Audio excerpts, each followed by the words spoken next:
ஓம் நம சிவாய வாழ்க.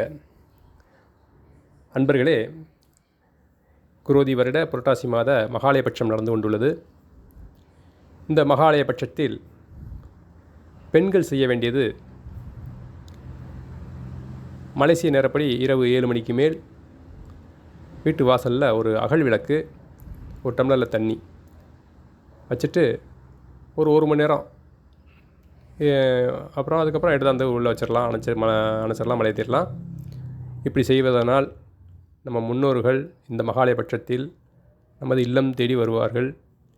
அவர்கள் வரும்போது அந்த ஒரு அகல் ஒளி, நீங்கள் பிரார்த்தனை பண்ணி ஏற்றக்கூடிய, அவர்களுக்காக ஏற்றக்கூடிய அந்த அகல் தீபத்தை பார்த்து மனம் மகிழ்வார்கள்.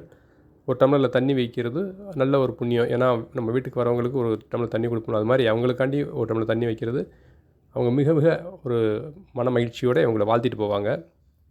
இது உங்களுக்கு மிகப்பெரிய ஒரு வெற்றியை கொடுக்கும். முன்னோர்களுடைய ஆசீர்வாதமும் குலதெய்வ ஆசீர்வாதமும் இதில் கிடைக்கும் உங்களுக்கு. அதனால் உங்களுக்கு வரக்கூடிய கஷ்டங்கள் தடுக்கப்படும். மன மகிழ்ச்சியான சந்தோஷமான விஷயங்கள் நடக்கும்.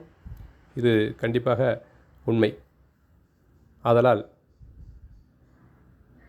இரவு 7 மணிக்கு மேல் அகல் விளக்கு ஏற்றி வைத்து ஒரு டம்ளர் தண்ணி வச்சுட்டு அப்புறம் 1 மணி நேரம் கழித்து எடுத்து வச்சுருங்க.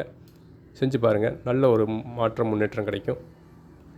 வரக்கூடிய 2ஆம் தேதி வரைக்கும், 2ஆம் தேதி அமாவாசை அன்னையோட பூர்த்தியாகுது. அப்படி தினசரி முடியாதவங்க இந்த வரக்கூடிய பரணி, மகாபரணி, அதாவது சனிக்கிழமை 21ஆம் தேதி, செப்டம்பர் 21ஆம் தேதி சனிக்கிழமை அன்றைக்கி மகாபரணி, அதில் நீங்கள் கண்டிப்பாக விளக்கேற்றுறது மிகப்பெரிய ஒரு அவங்களுக்கு ஒரு மன மகிழ்வை கொடுக்கும் என்பதையும் தெரிந்து கொண்டு, அனைவரும் இந்த மகாலயபட்ச அமாவாசை பலனை முழுமையாக அடைய வேண்டுகிறேன். வாழ்க வளமுடன்.